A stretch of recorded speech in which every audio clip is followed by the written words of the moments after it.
का हो तन्या का हो निक ना कैलू हो का निक ना कैली हो ते गलवा बाबा के अपना गोड़ पर गिरवा ले लो।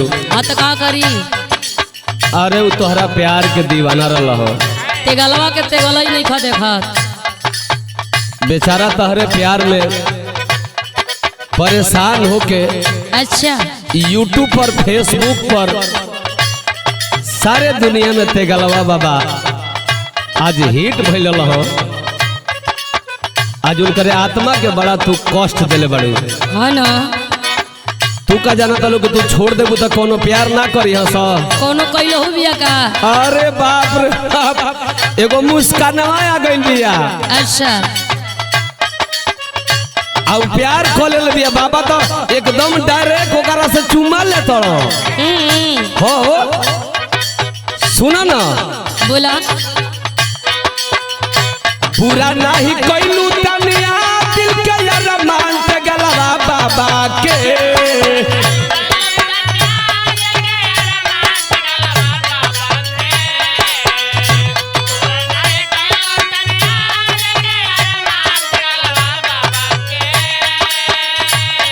सुना ताड़ू पूरा नहीं कैलू तनिया दिल के अरमान से गलवा बाबा के। अब तो भइली जान मुस्कान से गलवा बाबा के। अब वही तरह झंझट करो। अरे वो कहीं जाके मुंह मराओ हमें का लेवे देवे के बा। सुनाए तानिया झा आओ खेसारी के गरियौलू पवन सिंह के गरियौलू मैं कलाकारन के गरियौलू तूफानी लाल यादव के गरियौलू। एगो ते गलवे बाबा तोहरा के पसंद कैले सब वहू के तू छोड़ दियलू। वो भोसड़ी वाला कौन मरद हो का हो सुना सुनावा ना चढ़ल जवानी में गदरल देहिया भइल बा आइटम बम ते गलवा बाबा से। अरे बाप रे बाप काते गलवा बाबा से गाड़ी ना लड़ी।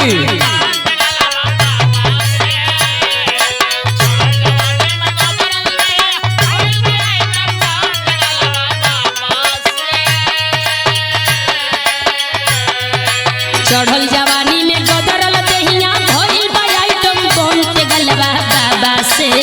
हिली नाही रतिया में पलंग ते गलवा बाबा से। अरे पतराई कोरियाई के बाबू बाबा खूब हिलाई।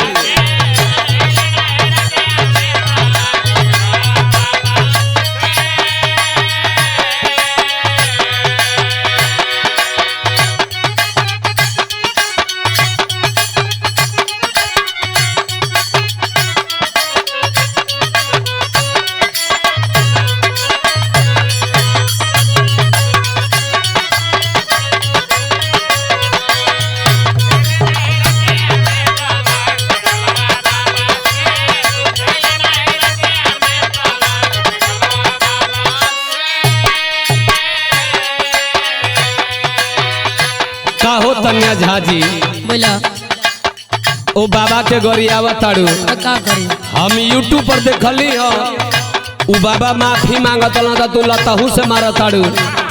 अरे तो लाते का देवता बाती से कहाँ मानने वाला बा। त्रिशूलिया छीन के देखली कि बाबा के सिनेमा पर गड़ावत रहलू हो। खाली गड़ौलही बनी मार देवे के चाहत रहे। ई सारा सर अन्याय बा। अच्छा बड़ा न्याय करे वाला भइल बड़ा तू ही। जब तो के भोजपुरी जगत में कोनो गायक ना पसंद कैलस हो अरे अरे अरे अरे अरे सबके गरियावलू आ केहू पसंद ना कैल भाला जे बिहार में तोहके ते गलवा बाबा पसंद कैले बड़ो। तू अपना के बड़का विश्व सुंदरी बनतलू हो। ये तन्या जी ढेर मत बतियावा ते गलवा का साड़ू भइल बड़ा कि साड़ भइल बड़ा। अरे हम साड़ू आ सार ना है अना बहनोई है।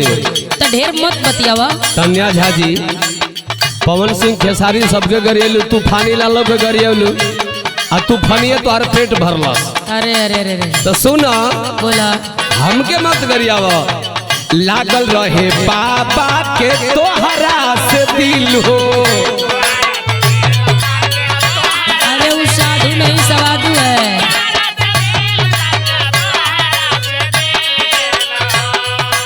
जानत कौन साधु हुआ? श्रीकांत लंठ महाराज। हाँ वही तो बोल रहे हैं। देखो तो साइकिलिया दौड़ावल, अरे पूछिए मत। त्रिशूलिया नचावल। ए तनिया जी सुन हो, लागल रहे बाबा के तोहरा से दिल हो।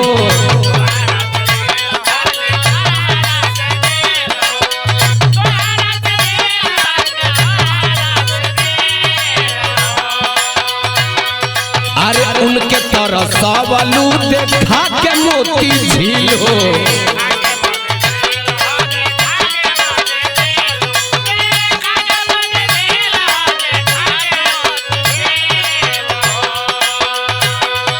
अरे लागल रहे बाबा के तोहरा से दिल हो, उनके तरह सवालू देखा के मोती झील हो।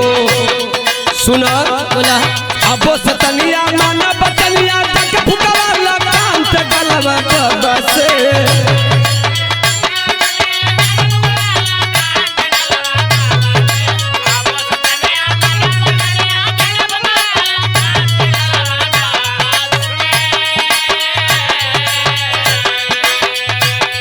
अरे अब सतनिया माना बचनिया तक फुकवा लगाम से गलवा बाबा से। अब तो भइली जान मुस्कान से गलवा बाबा से। जाओ इधर हुए रहबू।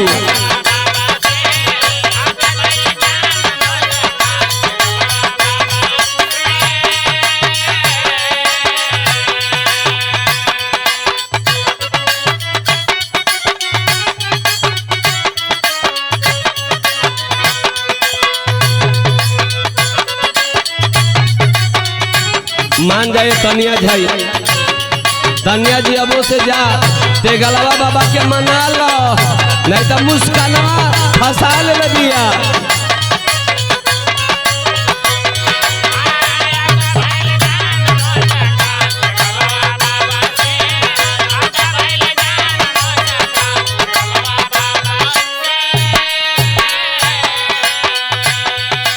ई बताओ तनिया झा जी,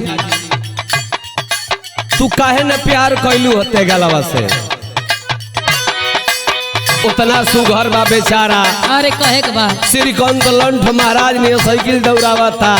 बुझाता कि आम के चूसल कोयली है। हाँ तब त्रिशूलिया ओकर बड़ी चोक चोक बिया। ले लेना है वो तारा घरे काम करी। जब तो के खेसारी पवन सिंह, टुनटुन यादव, खेसारी यादव, तू फनिया अहिर के उनो पसने ना कैलो सा। बड़ा सबको पक्ष ले हुआ हो। तो ई बतावा कि कम से कम ते गलो बाबा तो तोहर दीवाना भइल बा। सुना अब काहे ना प्यार कैलू है ई बतावा। का गोबरे में घी सुखावे कहतड़ा। अरे बाप रे बाप, कहल का चाहत ये तनिया झा जी। गोली खियाई बके तनो किसी मिसी बादाम के। बादाम का जे गोली खाई ओकर तीनों फेर सही रही।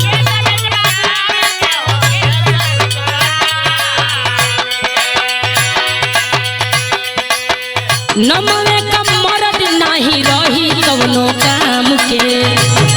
जे तना खाई ओकर अंदर का फुर्ती ना आई।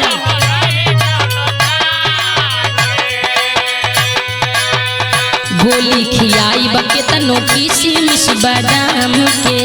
नमवे का मरद नाही रही कवनो काम के। और सुना सुनावा हमके चाहिए आलोराम केवल नियर दम खाम ते गलवा बाबा से। अच्छा हो गजीपुरिया राम के वो तो एक नंबर का हुआ रे। हाँ वो श्रीकांत लंठ बाबा का। हमके चाहिए आलोराम केवल नियर दम खाम ते गलवा बाबा से। ते गलवा बाबा से हिली नहीं रतियों में पलंग ते गलवा बाबा से। अरे बाबा खूब हिलई है। फुर फुर कैला से हुई। सुना बोला अब तो भइली जान मुस्कान ते गलवा बाबा के। हिली नहीं रतियों में पलंग ते गलवा बाबा से।